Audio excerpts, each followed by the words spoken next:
안녕하세요. 저 명지대학교 부동산대학원 권대중 교수입니다. 금년도 주택가격을 예측하려면 현재 상황을 파악해야 할 것 같습니다.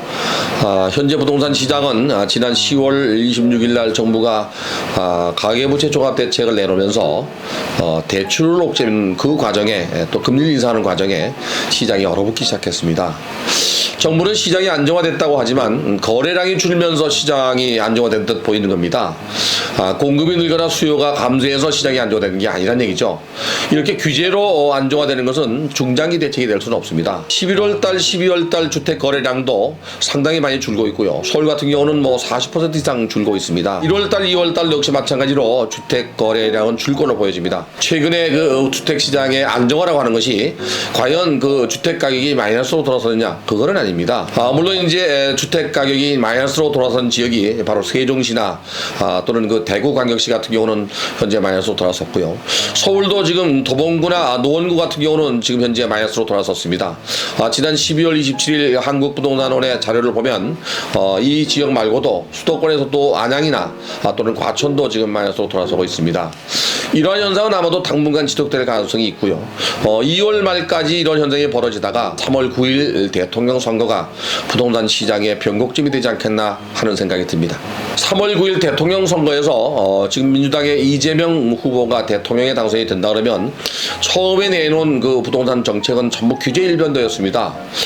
최근에 그 규제 일변도에서 조금 완화된 양도세 완화나 종부세 완화 등 세제 완화 이야기를 하고 있습니다. 그러면서 이제 주택 공급도 늘리겠다는 정책인데요. 이재명 후보가 대통령이 된 이후에는 시장이 규제에 의한 안정화, 소위 말하는 수요를 억제하는 측면에서 안정화되지 않겠나 하는 생각이 듭니다. 윤석열 후보가 만약에 대통령에 당선이 되면은요, 규제 완화를 지금 주장하고 있기 때문에 규제 완화에 의한 기대 심리 때문에 부동산 가격이 반짝 반등할 가능성도 있습니다. 8월 이후에는 2020년 7월 30일부터 시작됐던 임대차 3법이 2년 종료되는 기간입니다. 재계약에 돌아오는 경우에는 규제가 없기 때문에 전세 가격이 급등할 가능성이 있습니다. 물론 반전세나 월세도 지금 상승한 그 기류를 타지 않겠나는 생각이 듭니다. 이렇게 전월세 가격이 만약에 올라간다면 매매 가격을 밀어 올릴 가능성도 없지 않아 있습니다. 특히 서울의 금년도 입주 물량과 분양 물량은 지난해보다 훨씬 작기 때문에 수요는 많은데 공급이 부족해서 일시적 가격 상승이 예상될 수도 있습니다. 하지만 이제 장기적으로 볼 때에는 주택 시장이 그 공급을 늘리고 있기 때문에 거래 시장은 안정화될 가능성이 있습니다. 또한 금년도 3월 말까지 미국은 테이퍼링을 끝낼 계획입니다. 그리고 금년도에 3번의 금리 인상을 예상하고 있고요. 내년도에도 4번 정도 금리를 인상할 계획이랍니다. 그렇다면 우리나라도 금년도에 적어도 3번 이상의 금리 인상이 있을 거라고 보여집니다. 이렇게 금리가 인상되면 수익률이 저하하기 때문에 갭 투자로 부동산을 매입한 투자자들이나 또는 내 집 마련하는 사람들의 가계 부담이 갈 수 있기 때문에 시장이 안정될 가능성도 있습니다. 따라서 금년도에는 상반기에는 규제에 의한 시장 안정화, 하반기에는 대선 판가름에 따라서 부동산이 상승 국면이나 하락 국면으로 갈 가능성이 있습니다. 경기도 같은 경우에는 지난 2021년도에 3기 신도제 사전 분양이 3만 200가구를 사전 분양했습니다. 금년도에 7만 가구를 분양할 계획입니다.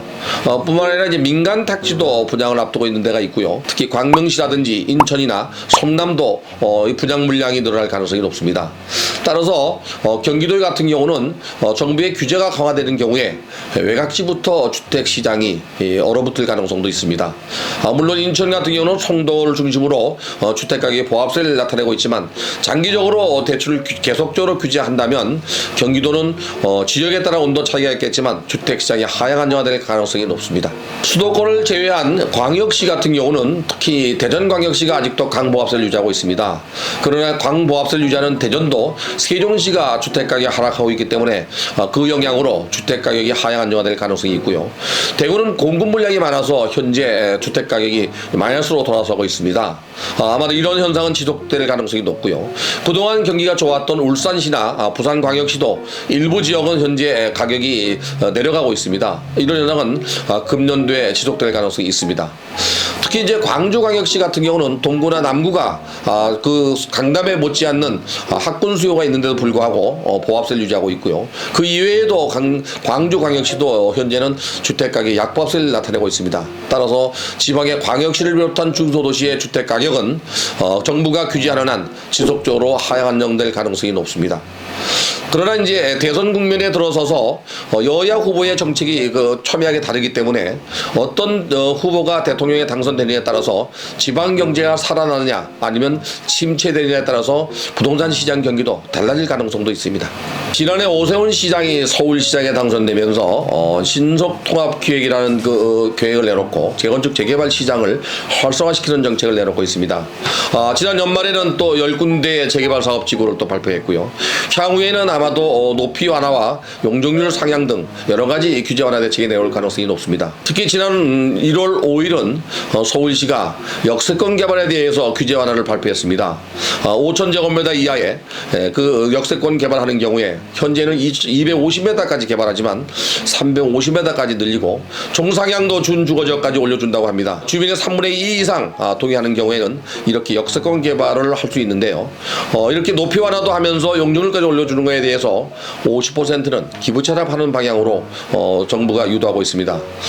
이게 활성화된다 그러면 서울시의 재개발 재건축을 비롯한 역세권 개발에 투자 가치가 있지 않겠나는 생각이 듭니다. 또 역시 대선 국면에서 야당 후보가 당선이 될 경우에는 아마도 규제 완화가 있지 않겠나. 그렇다면은 도심지 개발도 향후에 활성화를 띨 가능성이 있습니다. 인천이 지금 현재 재개발 재건축 사업을 아주 야심차게 추진하고 있습니다. 물론 부천도 마찬가지고요. 성남도 중동 1지역이나 단대지역 상대원 3구역이나 금강지역은 이미 재건축 재개발 사업이 끝나는 상태에 있고요. 나머지 28개 군데 중에서 23군데는 현재 추진 중에 있는데요. 성남시가 재건축 재개발을 추진하는 지역이 많기 때문에 이 지역이 집값 상승이 예상되는 지역 중에 하나입니다. 뿐만 아니라 또 이 화성 지역도 신규 입주 물량이 많기 때문에 가격 하락이 예상되는데 교통이 편리한 지역으로는 강보합세 유지할 가능성이 있습니다. 강북 지역도 의정부나 덕정 덕계지구, 양주 지역, 특히 파주 운정 지역 같은 경우는 GTX 노선이 지나가는 통가 지역 중심으로 가격 상승이 예상될 수 있습니다. 이미 가격은 많이 올랐지만 아파트 그 입주 물량이 점점 늘어나면서 입주가 다가올수록 가격은 또 올라갈 가능성이 있거든요. 그래서 수도권 지역은 재개발 재건축 사업뿐이 아니라 신규 입주 물량이 교통에 편리한 지역 중심으로 움직일 가능성이 있습니다. 수도권에서 안정된 지역이 있습니다. 그동안 물량도 많았고 또 수요도 많았지만 시장 가격에 쫓아가지 못하게 안정된 지역 중에 하나가 바로 평택입니다. 평택은 삼성전자나 LG전자가 들어갔는데도 불구하고 국제 신도시에 입주 물량이 많아서 그동안 가격이 오르지 않았던 지역 중에 하나입니다. 향후에 시장이 안정화된다면 오히려 국제 신도시 같이 안정된 지역의 집값 하락은 다른 지역보다 적을 수도 있습니다.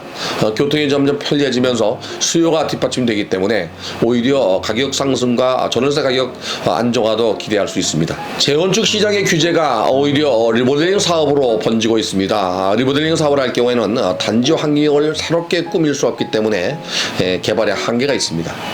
철거 재개발 같은 경우는 단지 계획을 다시 짜기 때문에 환경이 개선될 수 있습니다. 1기 신도시인 일산이나 분당이나 또는 중동이나 삼본 등 5개 신도시가 입주 30년이 넘었습니다. 이 지역의 재건축이 어려운 지역은 리모델링 사업이 활성화될 가능성이 있고요. 특히 일산 같은 경우는 저밀도지구로 많이 개발했기 때문에 재건축 사업이 가능한 지역 중에 하나입니다. 재건축 시장이 활성화된다면 가격 상승이 기대되는 지역 중에 하나고요. 또 분당 역시 마찬가지로 재건축 시장이나 리모델링 시장이 향후에 뜨거운 감자로 떠오를 가능성이 있습니다. 물론 평촌이나 중동도 서울에서는 좀 거리가 있지만 역시 마찬가지로 1기 신도시의 그 재개발 재건축 사업을 품을 타서 가격 상승이 예상되는 지역 중에 하나입니다. 기본주택 100만 가구 공급입니다. 100만 가구의 주택수는 1기 신도시인 분당이나 일산, 평촌, 중동 3번 5개 신도시가 29만 2천 가구입니다. 1기 신도시 3배 정도의 양을 임대주택으로 공급하겠다고 하죠. 집 없는 서민들에게는 희소식일 수 있습니다.